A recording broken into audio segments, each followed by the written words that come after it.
Hey, Hey, there he is. good to see you. Good to see you. What's going on? Oh, uh, so many things. So many things. We're Lots of live, by the way. AIs, lots of AIs, lots of crazy things going on in the world. There are, for sure, lots of Yeah. crazy things going on in the world. And we're not going to get into too much of that in this particular stream, but obviously we're very aware of things happening. But hey, welcome, Dmitry. What's going on? Thanks for having me.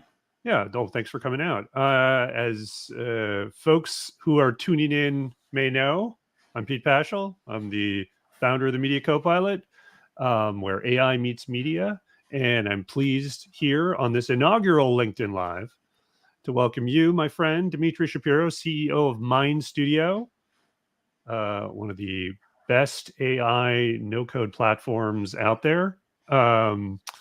Is that a fair way to you guys describe it? How do you describe MindStudio?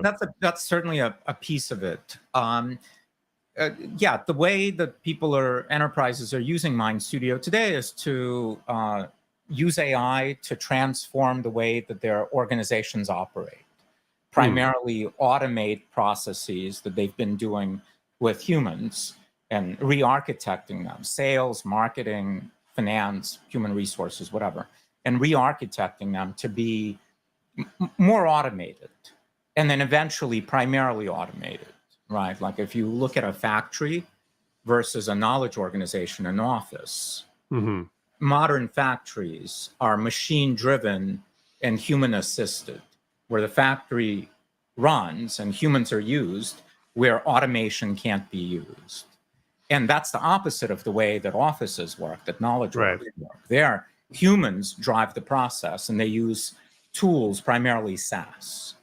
Well, so what enterprises are doing now is taking human-driven SaaS-assisted and transforming it to AI-driven human-assisted to unlock massive productivity, intelligence, scale, efficiency, like all that stuff. Right, and obviously MindStudio is a key tool in being able to do that because you can craft your AIs to sort of be very customized to the work you're doing. It's one of the reasons we're partnering earlier this year, and we use MindStudio for the Media Copilot. We're obviously primarily concerned with content creation and finding all the things you can automate and apply generative AI to that. And there is a lot.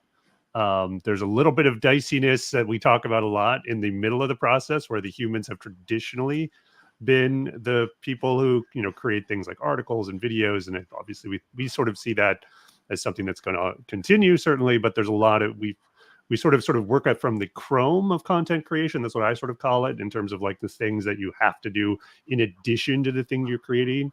With that, that's ripe for automation, and sort of work our way in terms of the stuff that we do.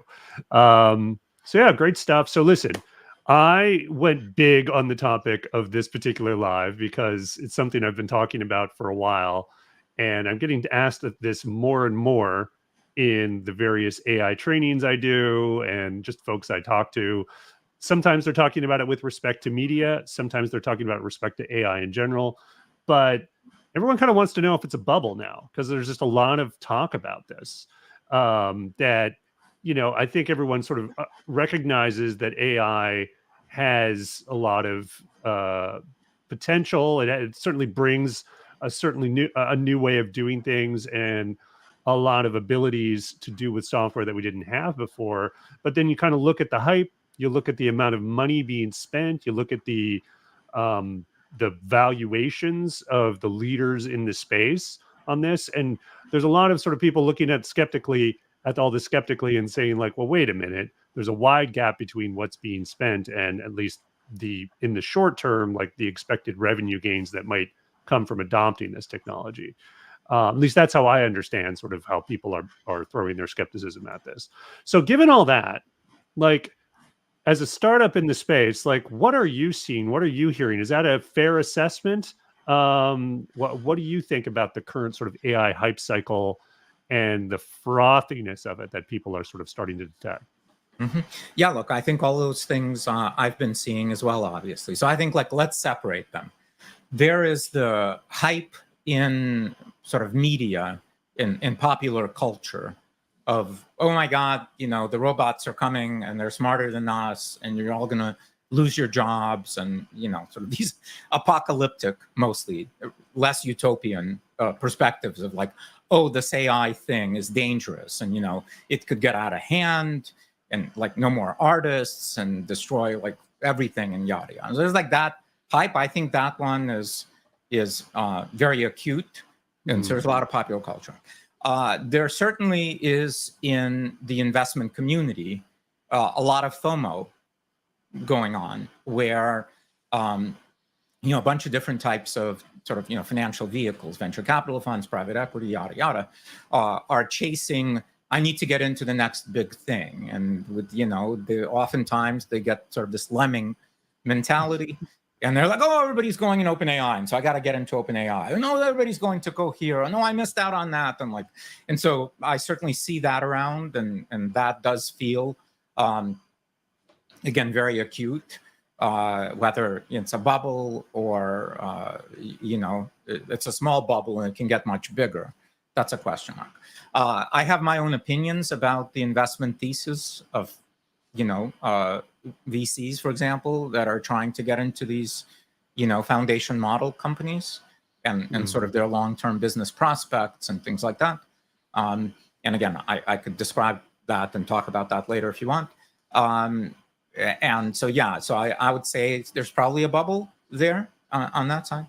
Well, but when it comes, just one last thing, but when it comes to, I think, like applied AI and the need for AI and the ability of even today's AI with no more innovation at all, just the models we have now, the ability for those, when orchestrated in the right way and used for the right purposes, like automation and things like that, well, but that's not a bubble at all. That thing is just starting, and the ROI on that is insane. And the disruptive nature of that too is insane. Knowledge organizations are going to get refactored. And they will operate much more like a factory operates than they operate now. That is obviously already happening, will happen, because that's the only way it can be, because organizations seek efficiency and productivity and intelligent, speed, the ability to catch opportunities. All of that is better with something that's automated rather than a bunch of humans, trying to get stuff together. That feels chaotic. And so I don't think that's a bubble at all. That's just starting.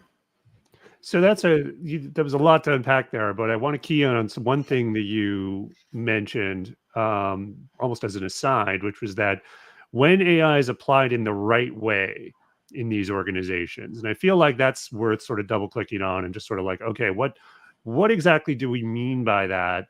Like, what is applying AI in the right way, particularly to knowledge work, right? Obviously, that's what we're talking about mostly here. Yeah. So, because there's a lot of talk about people sort of having pilotitis. There was this story about how McDonald's stopped some pilot it was doing with AI to take orders at drive-throughs or whatever. Are a lot of these sort of ways that people are finding their way into AI at an enterprise level, doing it the wrong way? And then if that's true, then what is the right way to do it? Yeah, I'm not going to tell people what the wrong way and the right way is, but I'll tell you, we've got now over 80,000 AIs that have been built and deployed using MindStudio in all kinds of, organizations, big enterprises, government agencies, SMBs, individuals, etc. So we have a unique vantage point, and we get to see a lot of innovation, how it sort of changes. Over the last, year that we've been in market, primarily people have been building applications using MindStudio for humans to use. They've been building them custom tools for the marketing person, for the product marketing person, to be able to do a bunch of like ideation on personas and how to write messages for personas, right? And so tools driven by the human, but that add intelligence to that and scale the human's ability to just chug through a bunch of, iteration of things, right? And those are extraordinarily powerful. And again, most organizations still aren't doing that. And they should, because that's really powerful. But now what we've seen really over the last, couple of months is those organizations that have been building tools for their employees to use and seeing productivity gains there, starting to say, well, the problem is the human. The human is the bottleneck. Like, this tool is now great at iterating over what might be different permutations of personas and being able to create custom content for it. But the human has to drive it. But like, why? Is this a good use of human to drive that? Or could we actually take that thing that human is doing now and just have AI do that too, and connect this AI? And it was like AI, human AI. And could we just connect them together? And now they work much faster. Or to say, we are a sales organization and we do, outbound, lead discovery. We send out a bunch of prospecting messages to other companies because we sell to them, and we've got humans sort of trying to figure out, craft these messages, send them, manage them, etc. You don't need humans doing that. AI can do that. What you need humans doing is supervising the AI and making sure the AI is doing what you want it to do, like looking at the things that the AI is generating, look at the responses that they're getting, and sort of fine-tuning the process. And so humans become, in a sense, the fine-tuners in an organization, but the AI does the heavy lifting. And this like automated AI process. Automate as much of marketing as you can. You don't get rid of humans. You just have humans now doing different things in the process. They're not writing copy, even using AI. They're editors. And they're fine tuners. They're like, that could have been better in this way. Let me give you some additional context. So next time you do it, you now have this context. Oh yeah, that's much better. Does that make sense? Yeah. And is it, I think part of what you're getting at is that the AI, all as efficient and as productive as it can be, is not perfect, and it's not a human replacement. And there's a common, everyone knows about the weaknesses of AI at this point, and one of them gets a lot of attention is hallucinations. That sometimes the AI will just simply make something up and state it like it's accurate, that like it's fact, and that sort of needs some human in the loop checking. It seems like that's sort of a best practice that has emerged in some use cases, maybe in fact most. First of all, is that correct? And also, is there, given the existence of hallucinations, is there some limit to that bottleneck? You know what I mean? That seems to be where the human bottleneck happens. And can it ever really be removed? It can, because if the human can detect hallucination, so can a query. Meaning, like, how do you build a process like that where you replace the human doing? You build the process that generates the content, and then you build a checkpoint. And that checkpoint can be a human that looks at it and says, oh, that's inaccurate. Or that checkpoint could be another API call that says, here's information, find the inaccuracies there. And another AI can look at the organization's data and say, well, this product that this AI claims that, won an award, well, that doesn't exist. Okay, but like, if a human can figure that out, then AI can figure it out for most of these hallucinations in business. It's funny, like there's maybe a bias here where people sort of think about AI making mistakes, then AI checking the mistakes. You feel like that would compound the mistakes. But I take your point. There's no reason that it wouldn't hew closer to accuracy the more checking that you do on it, especially if you have something designed specifically for that and engineered from start to finish as a fact checker. People are doing this. Is not complex. Yeah. You take the output of an AI and you break it out again using another AI. You break it out to all the salient points, just like summarize basically. And you take all of those and you can call a vector database, or you can call a relational database, or you can put a document. You can say, are any of these things inaccurate? Do they exist? Like, find me the resources that show that. So you can do sort of retrieval augmented generation on the front. You can do retrieval augmented generation and other forms of connecting to data sources on the check side. And so it costs a bit more. Right. I was just thinking that. You get a bit more latency. But again, for things that are just running automated, like, that's the thing to do. I think we're mostly, I'm not a big believer now, and I think in the near future, of AI use is the thing that you just talked about and whatever drive-through. I have been actually, I think it was a Wendy's drive-through that worked great like that, where I talked to So it's obviously. basically I mean, automated. it did great, automated. Yeah. Yeah, automated. I mean, still human just giving you the food, but like the order was Well, just was wait for automated. robotics to Yeah, take exactly. over. But you know, I believe that humans want to talk to humans, and humans want to engage with humans. But all the rest of the stuff that we do in the office when we're not engaging with one another, which like writing stuff and thinking about stuff and finding stuff and verifying stuff and repackaging stuff and comparing stuff, all that stuff. We don't need to do any of that stuff. AI can do all of that so that we can get our time back and we can interact with one another and solve even more interesting problems.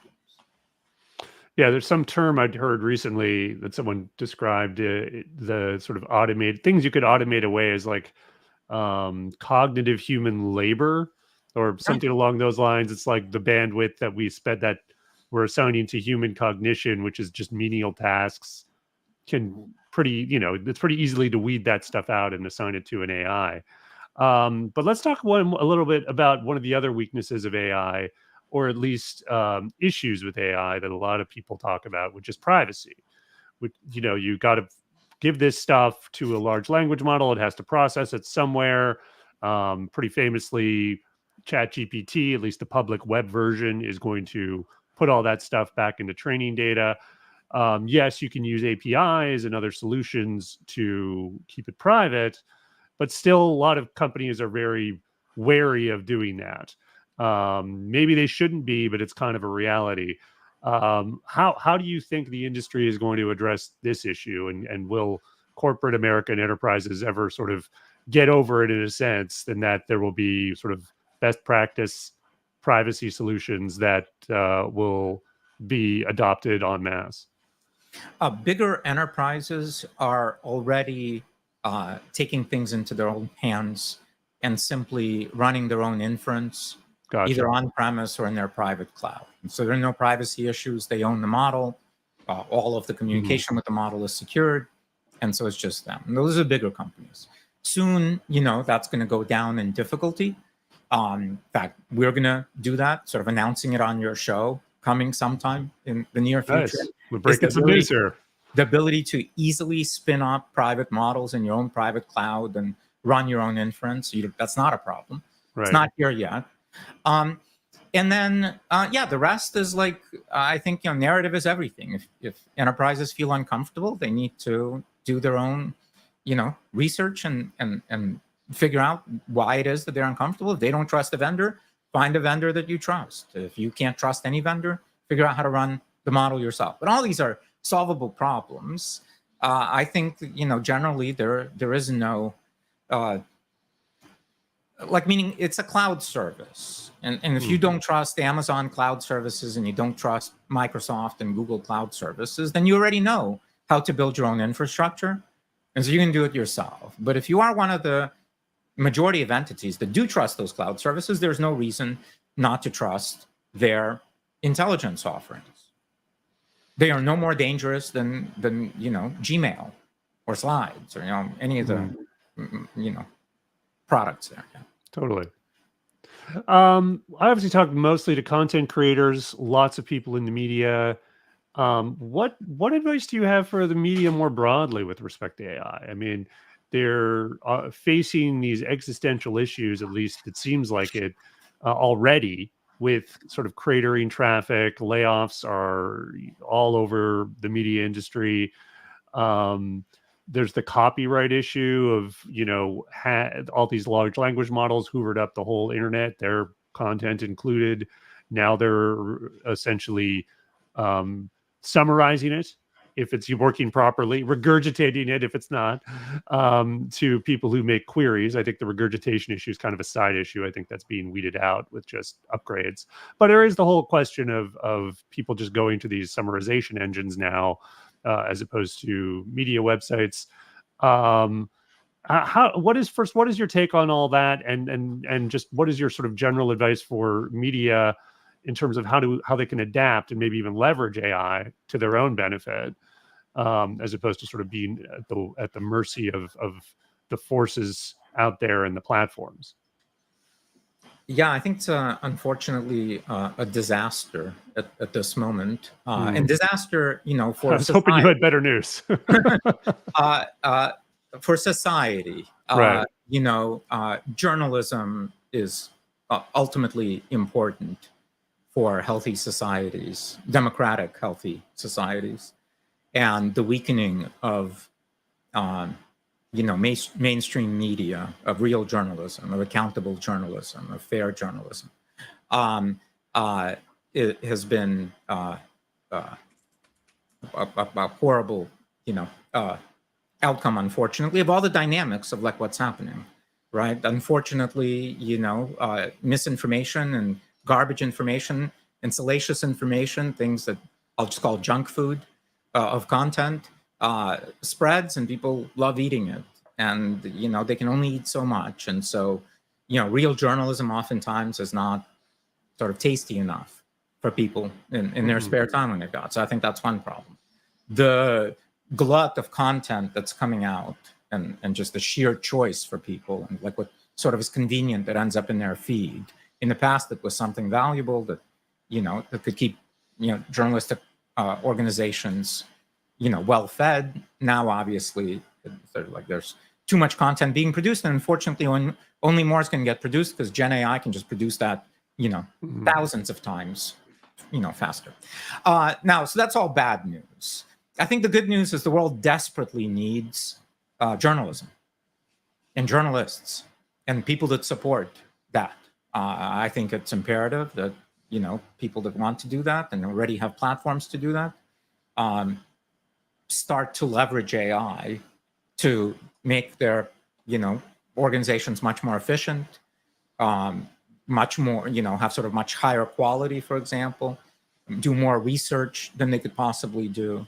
Oftentimes, now that also might refactor, by the way, who's in the organization, right? So a new news org might look quite different from, yesterday's news org. But there's incredible value in like being able to make that transition and again become trusted sources of information for humanity. And so, by the way, we're excited to help. So if everybody wants to sort of like dig in and say, hey, I'm at whatever, pick an organization, and I want to talk about like what we could do, like our team are very passionate about this. So we're motivated to engage and help. We now have a community of over 200 integration partners, thousands of people now, as you know, that have learned to use MindStudio. I suspect most people would want to help. I don't have the answers, but I know that there's opportunity, and the organizations should take advantage of it and start thinking about it. It's going to be different for everyone. Absolutely. They absolutely should. I mean, it's kind of like, as I sort of said, it's this force that is just kind of happening, and you can't stick your head in the sand and just pretend it's not. That doesn't necessarily mean you got to consider AI like a staff writer right from the get-go. I think we've seen a number of publications try that and hasn't really worked out so well for them, but that's just one use case. And it is, I don't even know if it's something that will ever really be truly solved. Certainly there's things that AI can never do, which is like the journalism that you talk about, calling sources, generating new information. But that said, AI, even with just a little prompt engineering, can become a much better writer than sort of out of the box AI. And I do feel like, though, there's a soullessness to how AI can write when it's sort of out of the box. And I don't think AI should be writing for journalists. Sure. Journalists should be writing. AI should be doing all the research, or as much as possible, the vast majority of research. It should be discovering the things that should be covered. It should be ranking them. It should be researching them. It should be filtering out all the garbage and noise. It should be creating all kinds of other questions so that human can take all that information, synthesize it, and write it for other humans. AI writing stuff better, I don't think that's the problem, at least in journalism. Totally. I believe that's not the problem to solve. That's what journalists love to do. I think. is like Yeah. giving some facts. They want to package them up and describe them. Now help them get the facts. That's the majority of the job. Getting the facts, that's hard. Checking the facts, that's hard. But AI can do all of that at scale.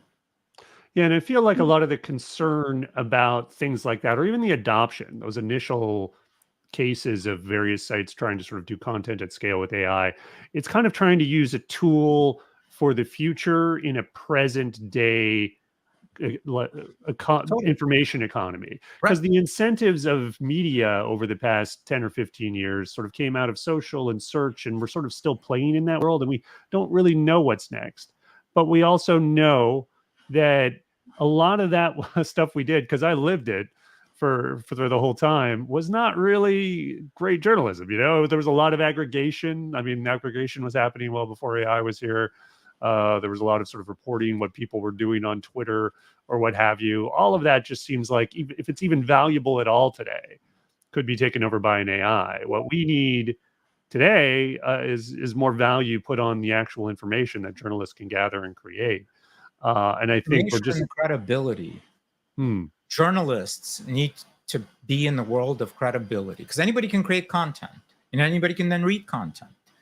What I believe, again, my opinion, is the opportunity in the world of AI, the opportunity and the great need for journalists in the world of misinformation is to cultivate a trust and accountability and depth interpretation of things that's sorely needed. And AI can help. AI can help scale all that, but humans should be doing it. And again, I think that's a great opportunity.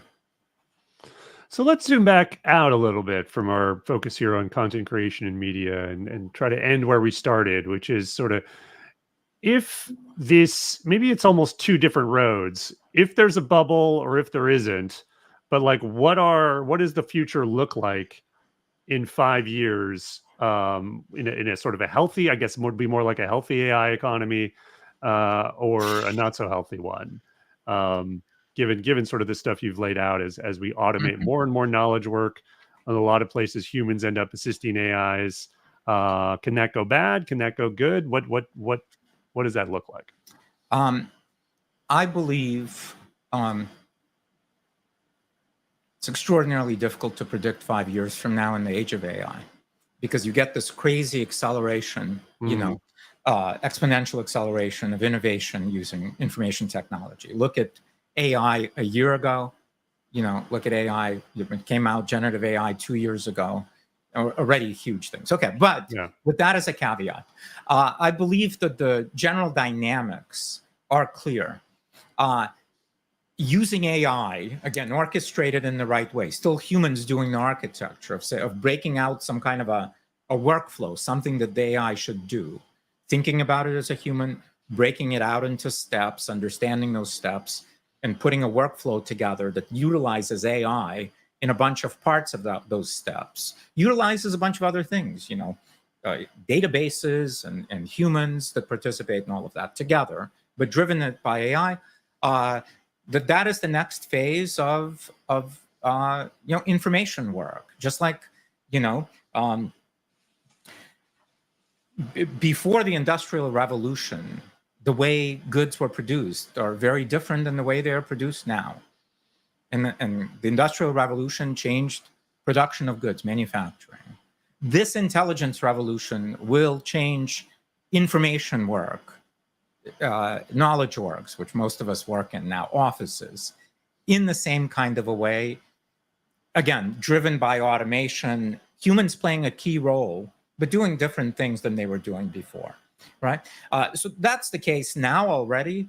And in the next 5 years, I think that's going to be everywhere. And so most organizations, most knowledge orgs will need to be that. And if they are not, they will be artisans, and nothing wrong with that. But they certainly won't be scalable organizations able to compete with organizations that do architect themselves in this way. And so that is the future of work. I think that's clear. Again, even with today's AI technologies, as it keeps accelerating, holy wow,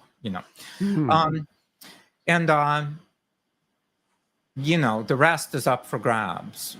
What that does to the Well, do you creator put- economy, what that does to elections, what that does to Yeah. democracy, that's a whole other thing.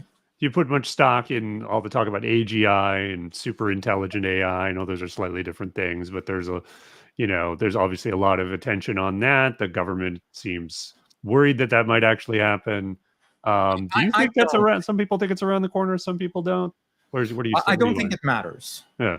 I think it doesn't matter for us to think about it this moment. It's interesting sci-fi stuff, and if it does, there's all kinds of new ramifications. But there's no need. I mean, if you want to like ponder your navel, sure. But if you want to get stuff done, look around. Look what you can do with today's AI technology. You can go do it. You can ponder navel or do some stuff. I personally like to do stuff. Me too. And thank you for doing this, sir. It's been great. It's so good to see Really you. appreciate the time. Yeah, thanks for making me your first. Yeah. All right. Okay. Well, it's great to see all the success you guys are having with MindStudio. It's a really Thanks great so much. platform. Yeah. Be well. Take care. Take care. Bye.